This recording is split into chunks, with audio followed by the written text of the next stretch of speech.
Ladies and gentlemen, welcome back to another episode of the Walk Around. Grab your popcorn, get some drinks, and enjoy the show. Alrighty, what's up guys, and welcome back to, this is now episode 5. We had to get rid of one of the bikes. It actually sold, that one over there, the 6 days. So this was supposed to be episode 6, but it is actually episode 5.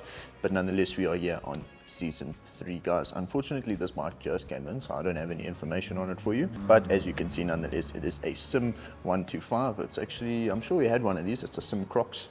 Very, very common commuter scooter here in South Africa, and for good reason. So yeah, nonetheless guys, we're going to run through it as we always do, have a look at any sort of modifications or things that I need to bring light to, and then following that we'll have a look at a little bit of damage here and there if there is any, and then we'll wrap things up, get a little startup going for you guys and that should finish things off. So guys, as always, we're just going to jump straight into it, and I must say I'm not seeing any real modifications, so we're basically just going to be highlighting a few things here and there. Obviously fully roadworthy. It's got your lights, your indicators, everything is there, so you don't need to worry about anything like that. Obviously your number plate bracket there at the back, and then first things first, and then I just want to grab the keys. So obviously guys, first things first, I do just want to show you there is storage underneath here in the seat. So let me just show you guys. Actually do turn that to the left and it basically just pops it up, and there we go. So you can put a lot of stuff in here, and there actually is an immobilizer there. So as you guys can see, it's got lock and unlock. So if you're parking in a dodgy area or something, just pull your seat up, put it onto lock, and it immobilizes the entire scooter, so you won't be able to start it or anything like that. And obviously you cannot get access into here unless you have the key. So obviously here's where your fuel goes in there. And then guys, this is all waterproof and sealed and all of that. You guys can see over here, so anything you put in here, it's not going to get wet or anything like that. And most of the times you can put a helmet or something in here. I don't think so in this case, but nonetheless you can still get a decent amount of stuff in there, whether it's some groceries or a backpack or so those normal miscellaneous items. And obviously we've got some nice lever guards here. Obviously I think in this setting it's not really there for protecting your levers or anything, but it will do that. However, in this case it's more so, well, at least the way I see it, it's just going to keep your fingers out of the cold, icy wind. That's definitely something that gets overlooked with these. Obviously, like I said, they are there for the protection side of things, but given it's an off-road, not an off-road, I would see it more so being there for the purpose of keeping that wind off of your hands. And I must say, ultimately it does look nice and snazzy. It just improves the overall look of it. But and then up front you got your 2 headlights. It's actually pretty snazzy, especially that one at the bottom there. It looks pretty nice. And then obviously you got your gauge over here. So you guys will see there's your mileage at the bottom, so you got 6,600 k's on the clock. There's your fuel gauge and your speed, and then obviously you got your indicators and your brights. And then guys, I don't think there's much for me to actually touch on other than that it does have a center stand and the side stand. It doesn't have a kickstart. A lot of the scooters sometimes come with the kickstarts. Unfortunately on this one it doesn't. And then again, same situation with the BWS, single-sided swing arm. We got the single-sided rear shock on that side, and then at the front obviously your dual forks and just your single disc and caliper there at the front.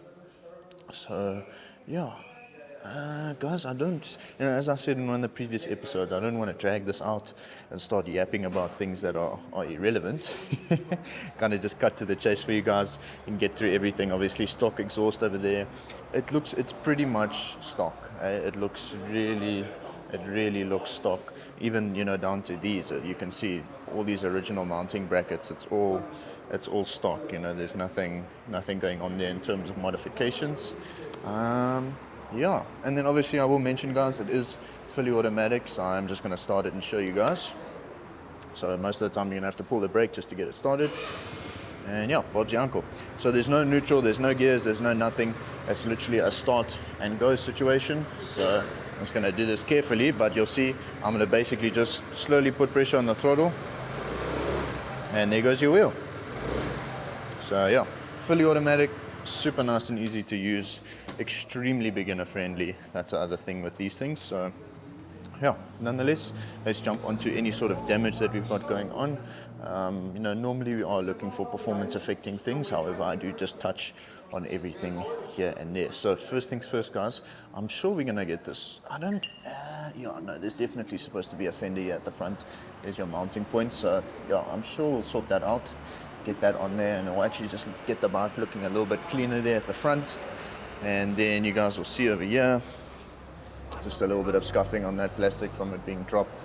A few scratches here and there on the sticker kit. A little bit of rust on the exhaust. I'm sure the guys can do a little bit of a better job with that, getting that looking a little bit nicer. Everything at the back is intact. There's no sort of damage there. This left side of the bike is completely pristine. There's no damage on any of this on the bar end. So yeah, I really don't think it's been dropped on this side at all. It's actually in really, really good condition. All of this is just so nice and clean and well kept. So yeah, that's all looking very, very, very nice. And then you'll see up at the front here, guys, brand new tire. And let's have a look at the rear. Yeah, it's still got the little knobbies on the end. However, yeah, you still got a decent amount of time left in that tire, but I'll definitely just keep an eye on it and make sure you're not running all the way through that center tread. But yeah, other than that, guys, we're looking good. A little bit of scuffs here on the exhaust, just the exhaust guard. So yeah, otherwise, really nothing else for me to mention, eh? Just a nice, well-kept little Sym 125. And yeah, these things don't tend to last long, I must say. Whenever we get scooters, and they tend to sell extremely quickly. So yeah, and this thing's quite nice, eh? Yes, it's a little like 125 scooter, but it looks pretty damn snazzy. Pretty damn snazzy, if you ask me. Otherwise, guys, yeah, I don't really see anything else worth mentioning. Obviously, you can take a passenger on here. I'm pretty sure you can. Take a passenger on you. I'm just not seeing. Oh yeah, so your passenger would sit here, and then their feet would obviously go over there. So there's no like rear passenger pegs or anything like that. Yeah. Otherwise, guys, that's probably about it. Yes, you can go and get like the top box mounts for these things. You can get a little bracket that mounts onto where this is mounted. So obviously you've got those 3 mounting points. You get a little bracket to sit on there. Maybe get a little top box for it. Yeah. Otherwise, guys, normally you're not going to do any sort of modifying to these scooters. Maybe like a sticker kit or something like that. Maybe an exhaust. But ultimately, these things are built and designed around commuting. I just noticed this here. See, this fairing is actually cracked. So I wonder how that happened. Because all of this is in good condition. Like I don't see anywhere where this has made contact with the ground. So I'm very curious as to how this came about happening. But yeah, that's actually quite a bad crack there on that fairing. So yeah, I'll just have a word with the mechanics, see if we can either repair this, get it looking a little bit better, or maybe just replace that whole thing. But yeah, I'm very curious to know how this happened. I see it's also cracked up here onto the plastic where the sticker is there. So yeah, I'll show you. I don't know if you guys can see that, but yeah, there, over there, and over there. So yeah, I think we should maybe have a look at getting that replaced. Otherwise, yeah, the mechanics will do an excellent job of getting that all back where it's supposed to be and looking nice and snazzy. Otherwise, guys, yeah, I'm not going to continue to yappa. Obviously, I did give you guys a little startup, but I will just give you another one just for the sake of the video. And then, yeah, I'll just give you guys another idea of how this thing works. So, very, very, very bad. It's honestly, I've said in one of the previous videos that these are quite possibly the easiest bikes to ride out there, and it's for good reason. They're beginner bikes. So, literally, turn the key. You might not have to hold the brake. I'm going to see now. Okay, yeah, so you're going to have to hold your left brake. You don't need to hold the right, just your left brake in and bobs out. And then literally, guys, all I'm going to do is twist the throttle. You'll see here. As soon as the revs get high enough, it'll start going.